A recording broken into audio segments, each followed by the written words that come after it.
नमस्ते, Radhe Radhe, hello everyone. तो जैसा कि आप सबको पता होगा, थंबनेल देखकर आप जान गए होंगे कि आज हम इस वीडियो में क्या पढ़ने वाले हैं। आज हम पढ़ने वाले हैं बीएससी 5th सेमेस्टर का पेपर सेकंड बॉटनी का, जिसमें हम हिस्टोरिकल पर्सपेक्टिव ऑफ डीएनए के बारे में पढ़ने वाले हैं। मैं आपको सिलेबस दिखाती हूँ। जो पेपर सेकंड है, जैसा कि आप सबको पता है कि बीएससी 5th सेमेस्टर में आपको 2 पेपर्स पढ़ने हैं, paper first and paper second. Paper first already मैं 3-4-5 लेक्चर उसके प्रोवाइड कर चुकी हूँ।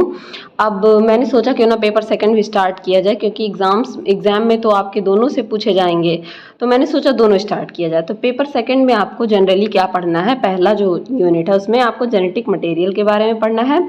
जेनेटिक मटेरियल में भी हिस्टोरिकल उसका पर्सपेक्टिव मतलब हिस्ट्री डीएनए की पढ़नी है। जेनेटिक मटेरियल जो है कैसे वो कैसे शुरू में क्या माना जाता था उसको, फिर धीरे धीरे उसका कैसे डबल हेलिक्स डीएनए आया, फिर जिसमें आपको ग्रिफ्स एंड एवरी का transformation experiment, basically Hershey Chase का बैक्टीरियोफाज एक्सपेरिमेंट, ये सारी चीज़ें पढ़नी है।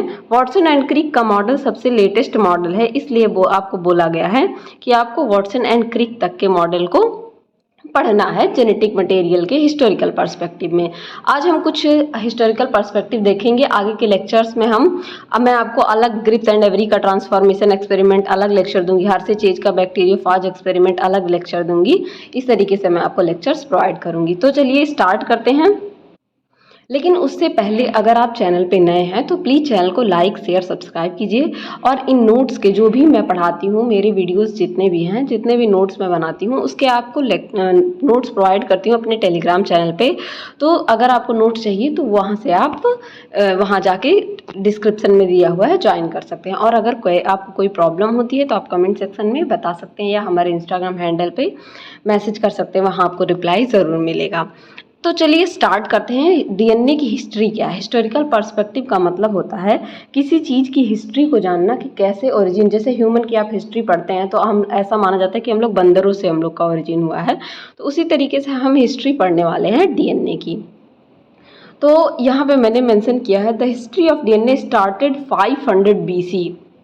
500 BC से ये स्टार्ट हुआ था, when human begins the practice selective breeding to produce more powerful crops and creature. जब इंसानों ने ये सोचा कि ऐसे पावरफुल क्रॉप्स मतलब कि जो अनाज हैं, जैसे आपका धान हो गया, चावल हो गया, ये सारी चीज़ें, और क्रिएचर यानी कि जैसे आपने डॉली सीप के बारे में क्लास 11-12 में पढ़ा होगा, जो जेनेटिकली इंजीनियर्ड क्या है, एक सीप बनाई गई थी जेनेटिकली, मतलब इसको एक लैब में बनाया गया था, प्रोड्यूस नहीं, मतलब इस मदर से नहीं निकली थी, जैसे वूम्ब से निकलती है मदर के, तो ये जेनेटिकली लैब में बनाया गया था। उसी तरीके से जब इसके बारे में सोचा तब क्या हुआ, आपके डिस्कवरी स्टार्ट हुई जेनेटिक मटेरियल की। ठीक है, there have been many examples throughout, ये लिखा हुआ है एग्जाम्पल्स, थोड़ा सा एक स्पेलिंग मिस्टेक है, टाइपिंग में गलत हो गया है। History where notable discoveries have been made about DNA and inheritance, जिसमें बहुत सारे डिस्कवरी अभी तक हो चुके हैं, जिसमें डीएनए और उसके इनहेरिटेंस। डीएनए क्या है आपका, जेनेटिक मटेरियल। जेनेटिक मटेरियल आप सबको पता होगा कि जनरली डीएनए और आरएनए होता है, लेकिन आरएनए सिर्फ और सिर्फ जनरली वायरसेस में देखा जाता है। आरएनए हम लोगों में भी प्रेजेंट होता है, लेकिन जेनेटिक मटेरियल हम लोग का डीएनए होता है, लेकिन वायरसेस का जेनेटिक मटेरियल आरएनए होता है। ठीक है, These have formed the base what we know the and continue advance today। ये सारी चीज़ें जो शुरू में डिस्कवरी हुई वो एक बेस बना दिया। ठीक है, कि इस तरीके से क्या हुआ, आपके जेनेटिक मटेरियल का ओरिजिन हुआ। In this we study history of DNA from Miescher to Watson and Crick discovery the of structure of DNA. और इसमें हम क्या पढ़ने वाले हैं, मिसर से लेके, जिन्होंने पहली बार इसे न्यूक्लिन कहा था, मिसर से लेके वॉटसन एंड क्रिक के मॉडल तक को हम लोग पढ़ने वाले हैं। ये आप देख सकते हैं जेनेटिक मटेरियल को इस तरीके से, ये देख सकते हैं हमारा जेनेटिक मटेरियल, ये डीएनए आपका। ठीक है, ये डीएनए, यहाँ पे आपको न्यूक्लियस क्रोमोसोम कंपैक्शन के बारे में आपने पढ़ा होगा। ये क्रोमोसोम है, क्रोमोसोम में ये क्रोमेटिन फाइबर्स हैं, क्रोमेटिन फाइबर्स में ये बीड्स ऑफ स्ट्रिंग है, बीड्स ऑफ स्ट्रिंग देख सकते हैं आप। उसके बाद यहाँ से निकल के क्या निकलता है, हमारा जेनेटिक मटेरियल क्रोमोसोम पे पाया जाता है। ठीक है, जो मेनली फंक्शनल यूनिट है हमारी बॉडी का। ठीक, अब हम लोग हिस्टोरिकल पर्सपेक्टिव में कुछ साइंटिस्ट के बारे में पढ़ेंगे आज, जिनमें से सबसे पहले आते हैं ग्रेगर जॉन मेंडल, फिर फ्रेडरिक मीसर और रिचर्ड अल्टमान, उसके बाद Theodor Boveri and Walter Sutton. Frederick Griffith के बारे में हम लोग पढ़ेंगे, उनका आपको पढ़ना ही है ग्रिफ्थ का एक्सपेरिमेंट। फ्यूबस लेवेन के बारे में, ओसवाल्ड एवरी हैं, एवरिन चारगाफ एंड चारगाफ्स हैं, रोसलैंडिन फ्रैंकलिन है, वॉटसन एंड क्रिक मॉडल है। उसके बाद भी कई सारी डिस्कवरीज अभी भी जारी हैं। साइंस एक ऐसी चीज़ है जहाँ पे डिस्कवरीज रुकती नहीं है। पहले हम लोग जानेंगे ग्रीक फिलोसफर्स जो थे, दार्शनिक। फिलोसफर का मतलब होता है दार्शनिक, ठीक है। जो ग्रीक फिलोसफर थे उन्होंने एक्सप्लोर किया idea of human inheritance some 1600 years after 500 BC, ठीक है। उन्होंने क्या किया, इस पे डिस्कवरी करनी स्टार्ट की ह्यूमन का इनहेरिटेंस, यानी कि इनहेरिटेंस का मतलब क्या होता है हिंदी में, अनुवांशिकता, यानी कि आप किसके पुत्र हैं या किसकी पुत्री हैं, ये बातें, डॉटर किसके हैं, सन किसके हैं, ये सारी चीज़ें कैसे पता चलती है, आपके जेनेटिक मटेरियल से, ठीक है। इनहेरिटेंस आपका कहाँ से हुआ है वहाँ से पता चलता है। तो एरिस्टोटल एक ग्रीक फिलोसफर थे जिन्होंने कहा कि traits acquired throughout an organism life time could be transmitted of their offspring. इसका मतलब यहाँ पे ये है कि जो भी कैरेक्टर एक पेरेंट में पाया जाता है वो उसके बच्चे में क्या होता है, ट्रांसफ़र होता है। तो अगर आप देखिए क्या होता है, माता पिता की शक्ल बच्चों से मिलती है, बच्चों की शक्ल माता पिता से मिलती है, तो कहते हैं लोग अरे आप इनके बच्चे हैं, आप इनके बच्चे हैं। तो यही बात इन्होंने बताई कि जो कैरेक्टर्स हैं जिन्हें ट्रेट्स कहा गया, वो जो एक्वायर्ड होता है मदर फादर में, वो बच्चों में क्या होता है, ट्रांसफ़र होता है, ठीक है। Aristotle supplemented this hypothesis with theory of pangenesis. इन्होंने एक थियरी दी, थियरी ऑफ पैनजेनेसिस, उसके थ्रू इन्होंने ये इस बात को क्या किया, प्रूव किया, which describe how these traits could pass from one another organism. Theory of pangenesis आप अगर इवोल्यूशन को डिटेल में पढ़ेंगे तो वहाँ पे पढ़ेंगे, ठीक है। अब पहला हम लोग जानेंगे ग्रेगर जॉन मेंडल के बारे में। ग्रेगर जॉन मेंडल, जिन्हें फादर ऑफ जेनेटिक्स भी कहा जाता है, ठीक है। ग्रेगर जॉन मेंडल के बारे में आप सब ने सुना होगा। इन्होंने अपना वर्क पी यानी कि मटर पाइसम सटाइवम पे किया था, इसका बोटेनिकल नेम है, पाइसम सटाइवम पे किया था। ग्रेगर जॉन मेंडल बेसिकली एक मॉन्क थे। मॉन्क का मतलब होता है जैसे हमारे यहाँ मंदिरों में पुजारी होते हैं, उसी तरीके से चर्च में क्या होते हैं, चर्च वगैरह में जो ग्रीक वगैरह था वहाँ पे मॉन्क्स होते थे जिनको साधु कहा जाता है। बेसिकली मॉन्क्स को साधु कहा जाता है एक तरीके से। ये परफॉर्म किए थे careful series of experiment with P plant in 1857। 1857 में 1857 में इन्होंने पी प्लांट पे एक सीरीज ऑफ एक्सपेरिमेंट, ऐसा नहीं है कि एक बार में, जैसे पी प्लांट इन्होंने क्यों चूज़ किया, क्योंकि इनके गार्डन में पी प्लांट अवेलेबल था। दूसरी बात, पी प्लांट का जो लाइफ टाइम है वो 6 मंथ का था, ठीक है, 6 महीने में पूरा हो जाता था।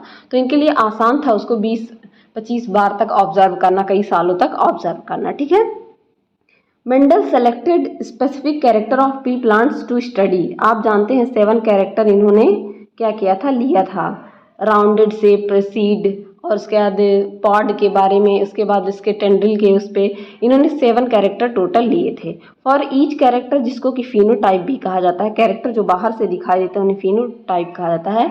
ही obtain lines of plant were pure producing offspring with characteristic identical to their parent. उन्होंने ये बात उसमें जाना कि जो भी पेरेंट हैं, ठीक है, उनके बच्चे जो हैं वो चाइल्ड उनकी तरह कैरेक्टर शो कर रहे हैं। अब यहाँ मैं चाइल्ड यूज़ कर रही हूँ, यहाँ आप पी प्लांट लिख सकते हैं। पी प्लांट से जो नया पी प्लांट बन रहा था वो उसका कैरेक्टर पहले वाले उसके पेरेंट्स से शो कर रहा था, ठीक है। उन्होंने ही सेज दैट फैक्टर, यहाँ पे उन्होंने डीएनए या जीन का नाम नहीं लिया, ठीक है। उन्हें पता नहीं था कि क्या चीज़ वह एक जनरेशन से दूसरे जनरेशन में, मतलब मदर से बच्चे में जा रही है, वो चीज़ क्या है ये नहीं बता पाए। उन्होंने उसको फैक्टर नाम दिया। कभी भी एक क्वेश्चन आपसे पूछ सकता है कि who gave the term factor for DNA या जीन, जेनेटिक मटेरियल, तो आप क्या कहेंगे, ग्रेगर जॉन मेंडल। दूसरे आते हैं आपके, तो यहाँ पे क्या हुआ, इन्होंने फैक्टर वर्ड दिया, ठीक है, फैक्टर वर्ड दिया। और आपके ग्रीक फिलोसफर एरिस्टोटल ने बताया कि पैनजेनेसिस के थ्रू इन्होंने बताया कि कैरेक्टर जो है ट्रांसफ़र हो रही है। बेसिकली इन्होंने बताया कैरेक्टर ट्रांसफ़र हो रहा है, और ग्रेगर जॉन मेंडल ने उसी को क्या कहा, फैक्टर कहा। आगे बढ़ते हैं। फ्रेडरिक मेसर और रिचर्ड अल्टमान 2 साइंटिस्ट आए, ठीक है। फ्रेडरिक मेसर क्या थे, स्विस फिजिशियन थे, यानी कि स्विस में, स्वीडन में ये क्या थे, फिजिशियन थे। इन्होंने एक सबस्टांस डिस्कवर करा, उसी जेनेटिक मटेरियल को इन्होंने क्या नाम दिया, न्यूक्लिन। 1869 में, ठीक है, 1869 में उन्होंने इसको न्यूक्लिन नाम दिया, ठीक। To do so he devised a protocol to isolate DNA. बाद में इन्होंने इसको क्या किया, डीएनए को आइसोलेट किया। Later he isolated a comparatively purer sample of this same material from the sperm of salmon. पहले इन्होंने न्यूक्लिन को किसी ऑर्गेनिज्म से डिस्कवर किया, फिर सेम सबस्टांस एक फिश होती है सैलमन फिश, उसके स्पर्म से भी उन्होंने क्या किया, एकदम प्योर वही सैंपल निकाला, ठीक है। This formed the basis of for his paper in 1871। उन्होंने 1871 में एक पेपर पब्लिश किया, ठीक है। उस पेपर का बेसिस यही था कि जो है किसी भी ऑर्गेनिज्म में एक न्यूक्लिन नाम का सबस्टेंस पाया जाता है, जिसको बाद में हम जेनेटिक मटेरियल के नाम से जानेंगे। इन्होंने इसको बताया न्यूक्लिन। बाद में उन्हीं के प्यूपिल यानी कि शिष्य, जिनको आप शिष्य कह सकते हैं, जिनका नाम था रिचर्ड अल्टमान, उसी को रीनेम करके न्यूक्लिक एसिड नाम दिया। न्यूक्लिक एसिड जो कि आपके न्यूक्लियस में पाया जाता है, ठीक है, न्यूक्लिक एसिड डीएनए में आपके पाया जाता है, ठीक है। This substance was found to exist only in the chromosome. और ऐसा बताया कि ये केवल और केवल कहाँ पाया जाता है, क्रोमोसोम में पाया जाता है। और क्रोमोसोम आपका कहाँ पाया जाता है, न्यूक्लियस में पाया जाता है, ठीक है। आपने इसके पहले प्रीवियस क्लासेस में सेल के बारे में जरूर पढ़ा होगा, सेल में आपने न्यूक्लियस कहाँ होता है, ये सारी चीजें पढ़ी होंगी। The discovery built on earlier work by Walter Flemming who describe the appearance and behaviour of chromosome. ये डिस्कवरी वॉल्टर के लिए बहुत हेल्प की, जिन्होंने बताया कि क्रोमोसोम की बिहेवियर कैसा होता है उसको, ठीक है। अब यहाँ पे जेनेटिक मटेरियल को न्यूक्लिक एसिड नाम मिल गया था, ठीक है। 3 साइंटिस्ट आपने पढ़े। ग्रीक फिलोसोफर अरिस्टोटल ने बताया कि कोई चीज़ जो है ट्रांसफ़र हो रही है। ग्रेगर जॉन मेंडल ने उसे फैक्टर कहा। फ्रेडरिक मिसर और रिचर्ड अल्टमान ने उसको मिलके, फ्रेडरिक मिसर ने उसे न्यूक्लिन और रिचर्ड अल्टमान ने उसे न्यूक्लिक एसिड कहा। अब नेक्स्ट साइंटिस्ट आते हैं Theodor Boveri and Walter Sutton, ठीक है। 1902 में बात की जाए तो Theodor Boveri and Walter Sutton independently, यानी कि थियोडर बोवेरी अलग काम कर रहे थे और वॉल्टर सटन अलग काम कर रहे थे। इंडिपेंडेंटली का मतलब एक दूसरे पर डिपेंड होके नहीं कि हम दोनों चलो साथ में काम कर रहे हैं, ये दोनों लोग अलग अलग काम कर रहे थे। Suggested that chromosome were not only the carriers of hereditary material but were organised so that different location of chromosome correspond to specific hereditary traits. इन्होंने ये बताया कि पहले सबको लगा कि क्रोमोसोम है, जो पूरा क्रोमोसोम तो आप जानते ही होंगे, इस तरीके से स्ट्रक्चर हमेशा आप देखते हैं कि क्रोमोसोम जेनेटिक मटेरियल की तरह वर्क करता है। लेकिन सटन और बोवेरी दोनों लोग अलग अलग वर्क कर रहे थे। उन्होंने बताया कि नहीं, क्रोमोसोम में कई सारे लोकेशन पाए जाते हैं, कई सारी जगहें पाई जाती हैं, ठीक है।